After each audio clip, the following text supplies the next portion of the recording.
Hello there, Brummie Sodcaster here. Now, this week's Sodcast is coming from the area of the house where we've got our long gallery. It's just over my shoulder here.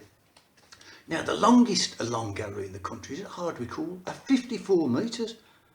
Now, you'd have to do 9 laps of our long gallery to do that. So I'm thinking we maybe have to recall it the short gallery. But they were very handy, you know. If there was inclement weather, it'd give you somewhere to perambulate and exercise. Very handy in a lockdown scenario. The topic this week is the vocabulary of the lockdown and how our ex-Continental partners are going to carry out lock exit. I mean, some of these two-word phrases, let's take the very well-known social distancing. What on earth is social about being 2 metres apart from somebody and not being able to give them a hug? I mean, I worry about our courting couples. I do love that phrase, courting couple. It's so romantic. When what they really want to do is nip behind the bike sheds for a quick snug. And the other one is, the new one is the new norm. I mean, how accurate can that be? Because let's face it, whatever's coming next, it isn't going to be normal. I think it should be called the really weird and the relaxing lockdown. Well, I know I'm sitting on the stairs, but I haven't actually found my lockdown particularly relaxing. But I've been thinking there's going to be more people around with this relaxation, so the pavements are going to be more crowded. And I think there's a way we can help here. We can go vertical. So when we eventually get out, I've decided I should carry the missus around on my shoulders, because you'll have one person on top of the other like that. So you'll only be actual pavement space is taking the space of one person. And if it catches on, it could perhaps become competitive. You could have jousting competitions. But your lance probably would have to be about 2.5 metres long, so that the bit under your arm could go there, and the pointy bit could be a social 2 metres apart from you. But what I've been looking at is how our ex-Continental friends intend to relax their lockdown. The Germans I found quite interesting. They wanted to open up all their tattoo parlours. I have no idea why.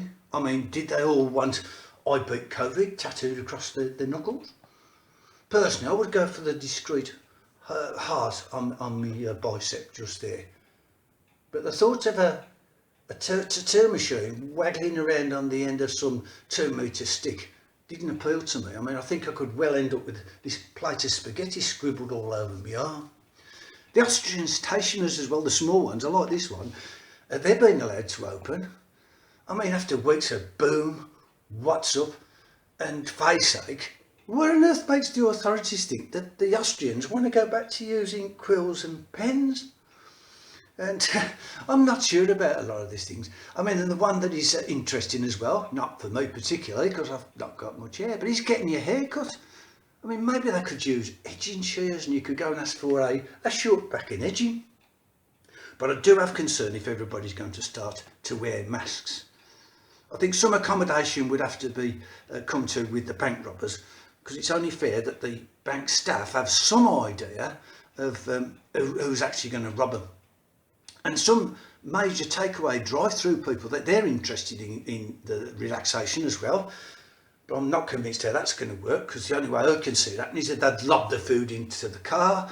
There could be potential spillage and a mass food fight ensues. But I've always said, it's all very well having all of these rules, but it just depends how they're interpreted. Anyway, I've got to go now, because me and the missus have got to go and pick up our click and collect food shopping. Yeah, we're off to Derby. Well, it's a nice run out in the car, isn't it? So until the next time, I'll see you all. Oh, blimey, I better shut that off.